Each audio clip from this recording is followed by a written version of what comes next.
जैसा कि हम लोग जानते हैं कि कुछ आत्माएं जो कुछ दूसरे प्लैनेट्स पर अपने बहुत सारे जीवन गुजार चुकी हैं, बहुत वर्ष गुजार चुकी हैं, वो कभी कभी धरती पर बहुत सारे अलग अलग रीज़न होते हैं, उसकी वजह से जन्म लेने का फैसला कर लेती हैं। इस तरह की आत्माओं को जो धरती पर जन्म लेने के बाद कंफर्टेबल फील नहीं कर रही हैं, ये उन्हें अपना घर नहीं लगता है, हम संकट आत्माएं कहते हैं। इनकी बहुत सारी अलग अलग कैटेगरी हैं। मैंने मौलिक जी के केस का ज़िक्र किया था। मौलिक जी वो भी एक संकर आत्मा हैं, लेकिन वो एक बहुत ही सॉफ्ट प्लैनेट से आए हैं, इसलिए उन्हें धरती पर एडजस्ट करने में दिक्कत आ रही है। लेकिन संकर आत्मा बहुत बहुत अलग अलग तरह की होती हैं, जितनी हम कल्पना भी नहीं कर सकते।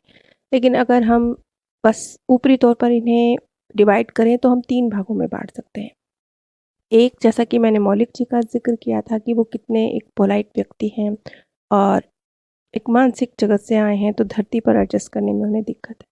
लेकिन इसके विपरीत भी कुछ होती हैं जो एक इस तरह के प्लैनेट से आए हैं जहाँ पर वो एक तरह से भावना शून्य हैं। फीलिंग्स, इमोशंस उनके ऊपर ऐसे असर नहीं डालते जैसे हम लोगों पर डालते हैं। पृथ्वीवासी हम सब जो इस दुनिया में रहते हैं, हमारे इमोशन हमारी लाइफ को एक तरह से ईंधन है, वो हमें आगे बढ़ा रहे होते हैं ज़िंदगी में। कुछ संकर आत्माएं ऐसी होती हैं जो एक तरह से धरती की तुलना में अगर हम कहेंगे तो हम कह देंगे कि वो भाव शून्य है।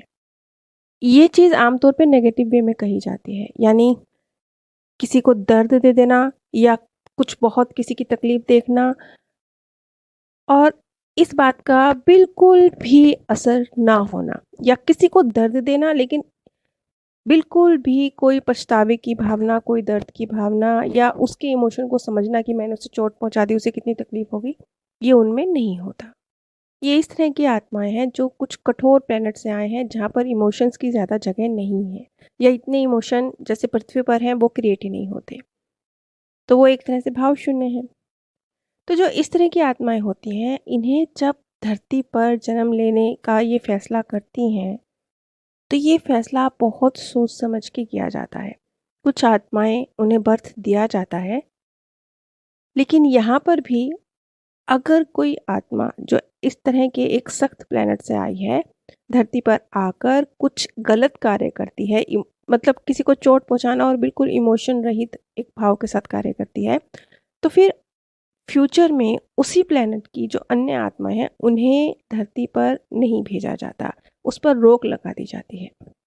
जैसे हो सकता है ना कि कभी कभी किसी देश में किसी दूसरे देश के लोगों को आने आने की एंट्री बैन कर दी जाए, क्यों? क्योंकि उनकी रेपुटेशन अच्छी नहीं है। तो कुछ कुछ ऐसे ही समझ लीजिए। जैसे किसी देश में जाकर किसी दूसरे देश का व्यक्ति अगर गलत कार्य करता है, तो वो पूरे देश की रेपुटेशन को खराब कर देता है, फिर वो सभी व्यक्ति उस देश के ऐसे ही होते हैं, ये कहा जाता है। तो कुछ इसी तरह से है। और उस तरह की आत्माओं को जो धरती पर आके इस तरह से बिहेव करती हैं, भाव शून्य उन्हें, और गलत बिहेव करती हैं, तो उसी प्लेनेट की दूसरी आत्माओं के लिए फिर वो धरती पर आने का रास्ता बंद कर देती हैं, और वो खुद भी फिर किसी धरती जैसे प्लेनेट पर नहीं जा सकती। उनके लिए फिर एक अलग प्रक्रिया है, एक रिसाइकलिंग की प्रक्रिया है, जिसके द्वारा उनकी ऊर्जा में या तो बदलाव किया जाता है या फिर उन्हें उन्हीं के जैसे किसी प्लेनेट पर भेजा जाता है। और इसके विपरीत कुछ और तरह की संकर आत्माएं भी होती हैं। ये किसी को चोट नहीं पहुंचाती, किसी को दर्द नहीं देती, देखने में तो हमें सामान्य नहीं लगती हैं, लेकिन ये आंतरिक तौर पर सामान्य नहीं होती। इनकी ये किसी को हानि भी नहीं पहुंचाती, लेकिन ये आपको अजीब लग सकती है। जैसे जैसे कुछ लोग, जैसे टैटू तो बहुत लोग बनवाते हैं, पियर्सिंग बहुत लोग करवाते हैं, ये कोई विशेष बात नहीं है। कॉस्मेटिक सर्जरी भी बहुत लोग कराते हैं, सामान्य है। लेकिन कुछ लोग इन चीज़ों को बड़े एक्सट्रीम में कराते हैं और उस वे में कराते हैं जो हमारे लिए सामान्य नहीं है। पियर्सिंग कराना, लेकिन अनगिनत करा लेना, अनगिनत टैटू बनवाना, लेकिन निहायत ही खराब टैटू बहुत ज़्यादा बनवा लेना, या कॉस्मेटिक सर्जरी कराना तो कुछ अजीबो-गरीब कॉस्मेटिक सर्जरी कराना जो हमारे सुंदरता के पैमानों पर खरी नहीं उतरती।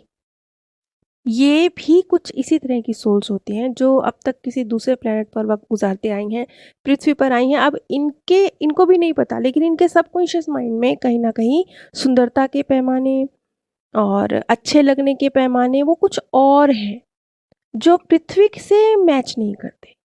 हमारी जो सुंदरता के पैमाने हैं वो कुछ और हैं, उनके लिए वो सामान्य नहीं है, और हमारे लिए उनकी सुंदरता के जो पैमाने हैं वो सामान्य नहीं है।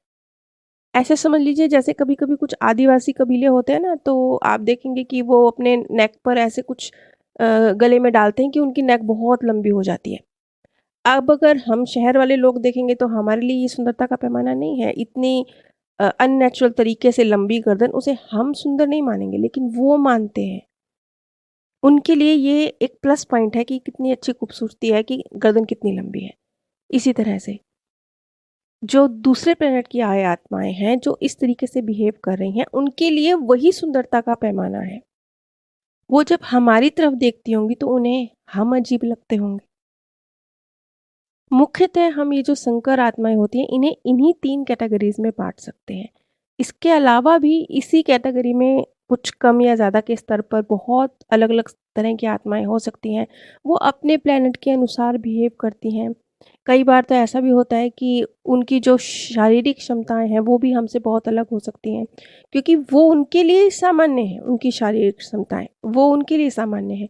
लेकिन हम अपनी नज़र में देखेंगे तो हम उन्हें बहुत ताकतवर या बहुत कमज़ोर, इस कैटेगरी में रखेंगे। और संकर आत्माओं का यानी किसी और प्लैनेट की आत्माओं का इस धरती पर आने का रीज़न भी अलग-अलग होता है। कुछ इसलिए आती हैं कि उनके प्लैनेट समाप्त हो चुके हैं, कुछ इसलिए आती हैं कि उन्हें एक नए तरह का लेसन सीखना है, कुछ इसलिए आती हैं कि उनके जो प्रियजन आत्माएँ हैं वो यहाँ पर हैं, और वो कुछ सिर्फ़ इसलिए आती हैं कि वो एक अलग तरह का अनुभव लेना चाहती हैं, ज़्यादा अलग तरीके से तेज़ गति से सीखना चाहती हैं। अगर आप पास्ट लाइफ रिग्रेशन करवाना चाहते हैं या सीखना चाहते हैं, तो आप स्क्रीन पर दिए गए व्हाट्सएप नंबर पर संपर्क कर सकते हैं।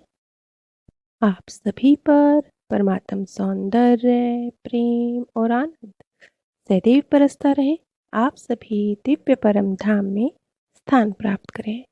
जैसा कि हम लोग जानते हैं कि कुछ आत्माएं जो कुछ दूसरे प्लैनेट्स पर अपने बहुत सारे जीवन गुजार चुकी हैं, बहुत वर्ष गुजार चुकी हैं, वो कभी-कभी धरती पर बहुत सारे अलग-अलग रीज़न होते हैं, उसकी वजह से जन्म लेने का फैसला कर लेती हैं। इस तरह की आत्माओं को जो धरती पर जन्म लेने के बाद कंफर्टेबल फील नहीं कर रही हैं, ये उन्हें अपना घर नहीं लगता है, हम संकट आत्माएँ कहते हैं। इनकी बहुत सारी अलग-अलग कैटेगरी हैं। मैंने मौलिक जी के केस का ज़िक्र किया था। मौलिक जी वो भी एक संकर आत्मा हैं, लेकिन वो एक बहुत ही सॉफ्ट